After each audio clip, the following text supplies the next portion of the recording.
Good Friday morning, everyone, and welcome into today's daily Bible reading for October the 27th. Today, we are going to read three chapters back to back, just because they're short chapters and they're all concerning the preparations for the temple, the building of the temple, and then the building of the temple, and then the preparations for the temple's dedication. We'll read about that tomorrow in chapter 6 together, but today we will read chapters 3, 4, and 5 of Second Chronicles. So let me go and get that text up on the screen so we get it read together. Second Chronicles chapter 3 and verse number 1 again. Chapters 3 and 4 talk about the building, and then chapter 5 gets into the preparations for the dedication. Again, we will read about the dedication tomorrow in chapter 6. But reading here in Second Chronicles chapter 3, verse number 1. And then Solomon began to build Yahweh's temple in Jerusalem on Mount Moriah, where Yahweh had appeared to his father David, at the site David had prepared on the threshing floor of Ornan the Jebusite. He began to build on the second day of the second month in the fourth year of his reign. These are Solomon's foundations for building God's temple. The length was 90 feet and the width 30 feet. The portico, which was across the front, extending across the width of the temple, was 30 feet wide. Its height was 30 feet. He overlaid its inner surface with pure gold. The larger room he paneled with cypress wood, overlaid with fine gold. He decorated with palm trees and chains, He adorned the temple with precious stones for beauty, and the gold was the gold of Parvaim. He overlaid the temple, the beams, the thresholds, its walls and doors with gold, and he carved cherubim on the walls. Then he made the most holy place. Its length corresponded to the width of the temple, 30 feet, and its length corresponded to the width of the temple, 30 feet, and its width was 30 feet. He overlaid it with 45,000 pounds of fine gold. The weight of the nails was 20 ounces of gold, and he overlaid the ceiling with gold. He made two cherubim of sculptured work for the most holy place, and he overlaid them with gold. The overall length of the wings of the cherubim was 30 feet. The wing of one was 7.5 feet, touching the wall of the room. Its other wing was 7.5 feet, touching the wing of the other cherubim. The wing of the other cherub was 7.5 feet, touching the wall of the room. Its other wing was 7.5 feet, reaching the wing of the other cherub. The wingspan of these cherubim was 30 feet. They stood on their feet and faced the larger room. He made the curtain of blue, purple, and crimson yarn and fine linen, and he wove cherubim into it. In front of the temple, he made two pillars, each 27 feet high. The capital on top of each was 7.5 feet high.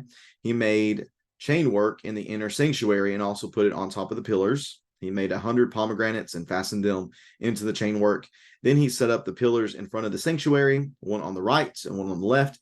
He named the one on the right Jachin and the one on the left Boaz. He made a bronze altar 30 feet long, 30 feet wide, and 15 feet high. Then he made the cast metal basin 15 feet from brim to brim, perfectly round. It was 7.5 feet high and 45 feet in circumference. The likeness of oxen was below it, completely encircling it, 10 every half yard, completely surrounding the basin. The ox was cast in 2 rows when the basin was cast. It stood on 12 oxen, 3 facing north, 3 facing west, 3 facing south, and the 3 facing east. The basin was on top of them, and all their hindquarters were toward the center. The basin was 3 inches thick, and its rim was fashioned like the brim of a cup or a lily blossom. It could hold 11,000 gallons. He made 10 basins for washing, and he put 5 on the right and 5 on the left. The parts of the burnt offering were rinsed in them, but the basin was used by the priest for washing. He made the 10 gold lampstands according to their specifications and put them in the sanctuary, 5 on the right and 5 on the left. He made 10 tables and placed them in the sanctuary, 5 on the right, 5 on the left. He also made 100 gold bowls. He made the courtyard of the priest and large courts and the doors for the court. He overlaid the doors with bronze. He put the basin on the right side toward the southeast, Then Huram made the pots and shovels and the bowls. So Huram finished doing all the work that he was doing for King Solomon in God's temple. 2 pillars, the bowls and the capitals on top of the 2 pillars, the 2 gratings for covering both bowls, the capitals that were on top of the pillars, the 400 pomegranates for the 2 gratings, 2 rows of pomegranates for each grating, covering both capital bowls on top of the pillars. He also made the water carts and the basins on the water carts. Then the one basin was 12 ox, or had, excuse me, the one basin and the 12 oxen underneath it. The pots, the shovels, the forks, and all their utensils, Huram Abi made them for King Solomon for Yahweh's temple. All these were made of polished bronze. The king had them cast in clay molds in the Jordan Valley between Sukkoth and Zeradah. Solomon made all these utensils in such great abundance that the weight of the bronze was not determined.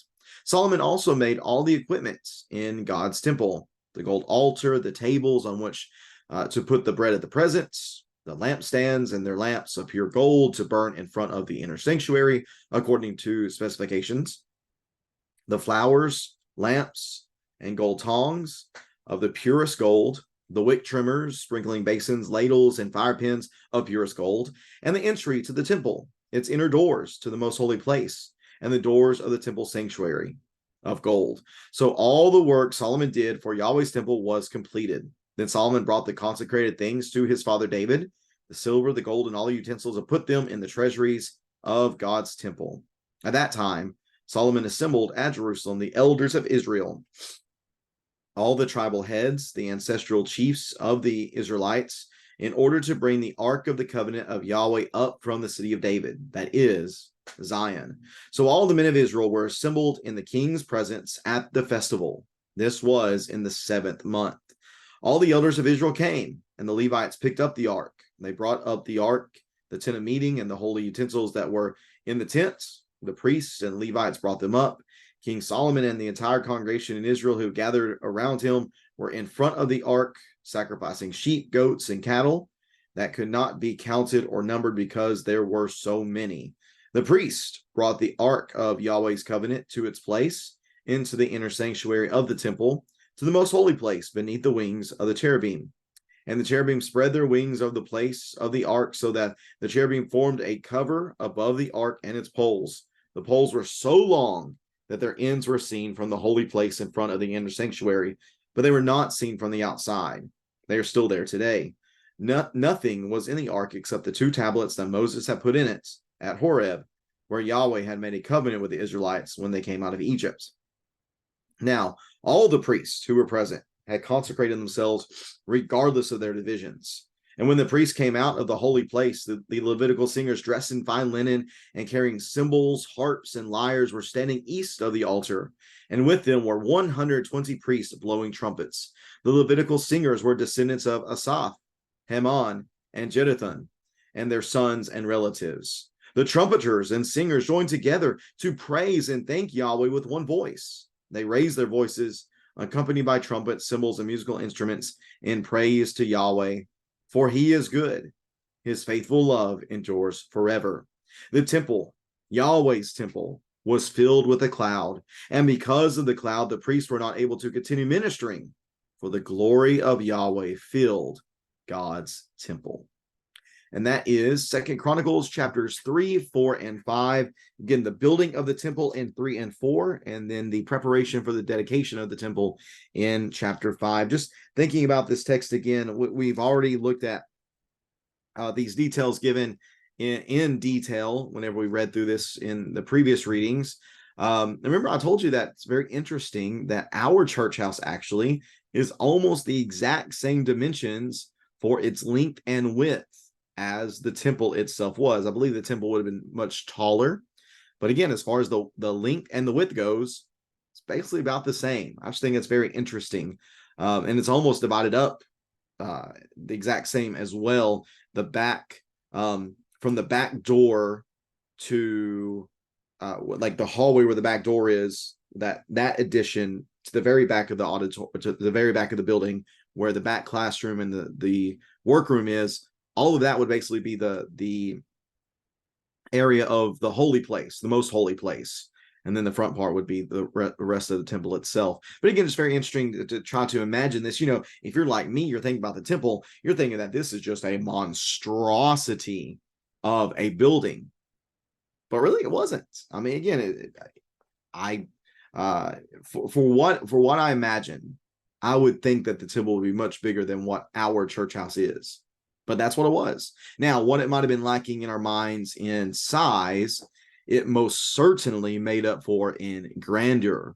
Just all of the gold. Oh, it's such an incredible thing to think about. All the gold that was everywhere, not just the gold, but just the pillars and the ornate details that were on the capitals of the pillars. I mean, just everything. Whenever we think about the reality of the temple and all the many details that went into it, the cherubim that were in the most holy place above the ark.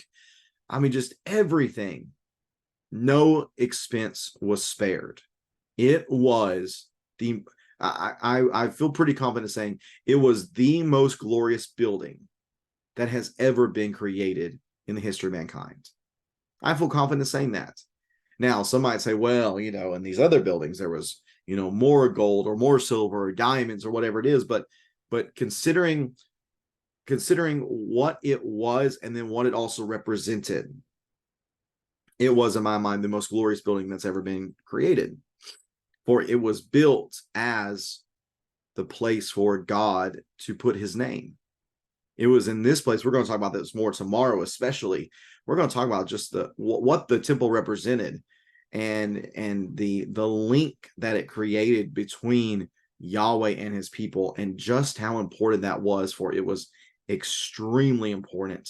There were a number of things that were going to be made possible, and for well, not necessarily made possible, but there are many different things that the temple represented, and as a real connection point between Yahweh and his people, that the temple allowed to be a reality. So we'll talk about that more tomorrow. But again, just thinking about all of this in chapters 3, 4, and 3 and 4, you know, it's incredible. It's incredible what was made. And really, honestly, think about it being destroyed later on makes it even more sad that this beautiful, ornate building was allowed to be ruined by the presence of rebellion and sin. Nevertheless, once it's completed, Solomon's going to assemble all of Jerusalem, you know, the elders of Israel and everybody, the tribal heads, and it's time now to bring the Ark of the Covenant from Gibeon to the city of David. That again, that is Zion. This is Jerusalem. So everybody assembles. Everybody's able to bring in everything that was made there. I really appreciate, especially verse number 11, which talks about how all the priests who were present had consecrated themselves regardless of their division. Remember, David had divided them up into different things, but it didn't matter. They were all going to be consecrated. They were all going to be present. They all wanted to participate and have a part to play in what was this most glorious day, where the presence of Yahweh in the form of the ark was brought into its resting place. And in doing this, there was praise. There was thanksgiving that was raised to God in one voice. And what they say here is beautiful. For he, being Yahweh, is good. His faithful love endures forever. The love with which he has loved his people, the love with which he has shown patience for his people, it is all simply a representation of just how good God is. That he is a good God who is allowing his presence to come and to be among this very flawed people, if we're being very honest. They were very flawed. They had many issues. They had struggled in numerous ways, even up to this point, and they're going to do that in the future. But even with that being the case, Yahweh still here in this moment had a desire to be among his people, and because they reciprocated that desire, because they sacrificed so much for him, and because they gave so much of themselves for him, it was time for him to be among his people. And what a beautiful day this was for God, for his people, for all Israel. What a wonderful day this was for them to really reestablish in some way, some imperfect way, what was present in the garden. When God's presence walked among his creation and they had that beautiful relationship, a small sense of that was reestablished here. Whenever Yahweh's presence would once again be among the people in a very real way here in the temple. And for us, as we think about this, we should feel most blessed to be a part of those who belong to Jesus, because being a part of Jesus's body allows us again to feel the presence of God through his Spirit and through the fellowship that we have with his Son. If we are a part of the body of Jesus, who is the fullness of God, then we too get to experience this wonderful blessing of the presence of God. And we too should say very often that he is good and that his faithful love certainly endures forever, even until today in our lives as Christians. We should be very thankful for that. If you have any questions or comments, any observations that you might have about these texts here in Second Chronicles 3-5, please feel free to leave that in the comment section below. And hope you'll make plans to join me again tomorrow as we read together in Second Chronicles chapter 6, where we read about the dedication of the temple and Solomon's beautiful prayer concerning the relationship and the fellowship that would now exist between Yahweh and his people. Hope you can tune in then. Take care and God bless.